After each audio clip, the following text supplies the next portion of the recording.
American hospital. We have an in-house nurse. There is need for good governance and good corporate governance. And that is why we have no shortage when it comes to laws and even the constitution and the constitutional framework. The problem we have is enforcement of what we have outlined for ourselves as people to manage our affairs in a proper sense, whether economically, politically, and even socially. And that's why you find that we have laws. Most of the times, our problem lies in where we do not enforce our rules and regulations as expected, as outlined. Before that, it requires discussion and dialogue. The biggest challenge that we're facing in this part of the world is the fact that we don't enforce our corporate governance. We have laws, we have institutional bodies that are charged with that, but they don't enforce. You don't see, you hear a lot about corruption. And it's good now we're starting to see some arrests. What we don't see are people in jail or people paying for not observing corporate governance guidelines. What we're doing here today is just reminding ourselves of the guidelines and what we need to do.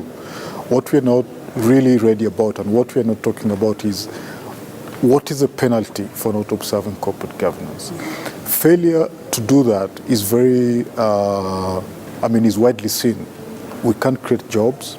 We can't create a society whereby people respect the laws just because we don't observe governance. And that's the big difference between us and the parts of the world that are very advanced. The critical role of a board director is to ensure that there's productivity in the organization. And this productivity then, in turn, is sustainable in the long term. And that means then you create companies that can sustain for the next 100 years. And these companies then will create jobs for the economy. When there's lack of good corporate governance, this does not work. And that's where you have companies that are closing. And not just in the corporate world, also in the political space. When there's no good political governance, then these companies cannot run. And that's the problem Africa is facing. We all know that once you start losing financially, and a lot of poor governance will lead to financial losses. And once the money goes, then the businesses will start to suffer.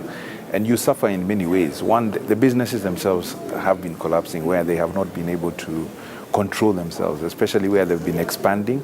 We've got a lot of cases of businesses that expanded too fast, did not have the controls, and therefore ran into all sorts of problems.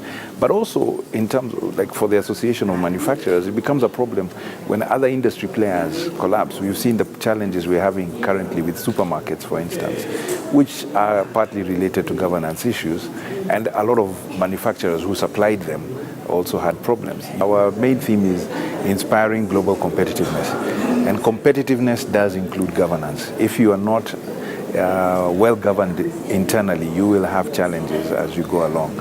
I think there is a general cultural thing across the economy, so that when people are lending, as you ask in terms of banking, they look at their whole portfolio and say that, look, across the portfolio a certain percentage does not come back to pay or has all these other kind of problems. Of course, also, in some cases, our members are unable to pay, not because they are unwilling, but because they suffered from poor governance elsewhere. Perhaps they supplied a county and they were not paid. They supplied a supermarket and they've not been paid.